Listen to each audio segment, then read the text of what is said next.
no. I love it. Let me talk, because I seen you made a post the other day about a panic attack. Talk to me about this. Oh, so this was actually, it was an ideal time. Like last week, wasn't it? Yeah, it was last Tuesday. Yeah. It was last Tuesday. I've not actually done much since, to be honest with you. Really? So I said I took a week off. So I took 6 days off in the end because I did train yesterday. But for me, it's exerting a lot of energy. So I go down. I have to. There's tens of thousands of people on my app, and they come and do the real time workouts for me. Yeah. So I go on, and I really love doing them. But last week I wasn't, and I was like putting on a show. Like I was really exerting all my energy into this, and I just felt like shit after every single one. I just felt like I weren't looking forward to it. My creative block wasn't going. My creative juices. I didn't want to post anything, and it was actually a job that messaged me that morning, which triggered me to end up having this back. I literally couldn't breathe. Yeah. Honestly, I've never felt like this before in my life. And it was a job that triggered me. And they was like, I'd just done a really heavy shoot day, starting at like 8 in the morning, working till 8 at night. My back was killing me. Yeah. I know I don't want to sound like a princess, but I was staying in this hotel, and when I'm saying to you, the hotel bed was like this. Was it? Honestly, it was. I didn't sleep for the 2 days, and it was really, really bad. Like, to a fact of like, I didn't even have time for a break at one point. I weren't drinking any water, and I, honest to God, felt terrible on these shoots, like felt terrible. And then the next week I had another shoot, and it was meant to be a relaxed shoot. It was meant to be just really chill. And then they rang me and they was like, "Oh, we've booked this location." Courtney, I can't imagine you doing a chill anything. Well, when I say chill, it was meant to be a 9 till 5 day, Right. and it was meant to be, you have lunch at the office, it was all there, it was nice, relaxed, you get a car there, you get a car back. Yeah. They then wanted me to do another location shoot, which I knew was going to be 9 till 9. Yes. I knew that was going to make me do extra work. I knew it was going to be, like, my back was going to feel fucked again, and I knew I weren't going to work again. Yeah. And they was just not hearing me when I was saying it. They was not hearing, to a point where the girl rang me, and I just burst out tears on the phone. I never really cry. Yeah. I just burst out tears on the phone, and I was like, sorry, I got to hang up. I hung up, and I just thought, I've actually pushed myself to this, but it weren't to do with the company. It was to do with me, because I'm such a yes person with work. They asked me to do something, I'm like, yep, I'll be there. Yep, I'll be there. Yeah. And obviously, you disrespect yourself, like, lets people disrespect you, right? Yeah. So I got to that point, and honestly, I just sat there in that office, and Were you on your own? No, Georgia. Yeah, I was on my own actually. Georgia was there the day before. Yeah. And Georgia was trying to message me all morning, and I just kept saying, "Oh, stop ringing me, stop fucking ringing me." Yeah. She was like, "I need to talk to you about stuff," and I was like, "Honestly, stop ringing me, because I'm going to end up biting your head off." Yeah. And then it just got to a point, and I just sat there, and I just couldn't breathe. Yeah. And it was for about 40 minutes, and it wasn't extreme to start with, so I don't want to say it was a proper panic attack. It weren't. It was like a mini one. Yeah. But it got to a point where I literally like could not focus the whole day. Yeah. I didn't speak to anyone that day except for my therapist. Mm-hmm. I just kept putting the phone down to people. I cancelled my whole week, and I just thought, I can't, because the most important thing for me is my job. Yeah. So if I start hating that and I start feeling like this, I'm going to lose it. And it got to a point where I think I've got to take action. Yeah. And if anyone's thinking about getting a therapist, I highly recommend it. Yeah. Talk to me about this then. How did that come around? Well, do you know, I get really overwhelmed. Mm-hmm.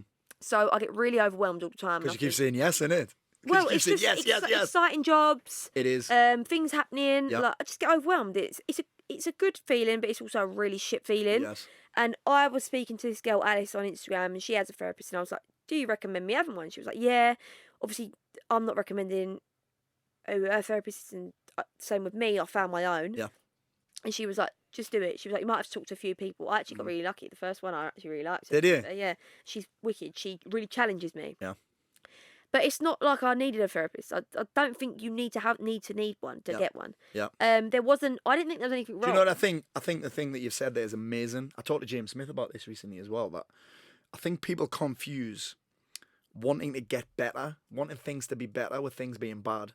Yeah. Do you know what I mean? Like, I'm like, you don't have to wait until things are terrible to do something about it. Like, I'm 24 years old. I just bought a lovely house. I've got my dream job. I've got loads of people like loving my workouts. Yeah. Like, there was nothing wrong. Like, I'm not nothing to complain about. Yeah. Yeah. I'm not moaning about anything. I'm not complaining about anything. Yeah. But there was something that was not right, and I knew that I was going to lead to burnout. Yeah. I just knew that there was something not right, and I didn't know how much she could challenge me. She's made me employ 4 new trainers to the app. She's made me employ a new person. She's made me obviously cut down the amount I'm working and then get better for it. Yeah. She's made me, I've got new jobs from that because I've been less relaxed and I've been posting better. Yeah. She's made me take on new opportunities because I've believed in myself a little bit more. And she's obviously made me control these, like, I've got anxiety and I've always not I've always never wanted to say that because I feel like it gets thrown around way too often at the minute. Yeah. Anxiety this, anxiety that. Everyone's saying it. I've always known I've had social anxiety because before a night out, I'd literally shake in the car. Yeah. But what if you just sounds like you're just excited.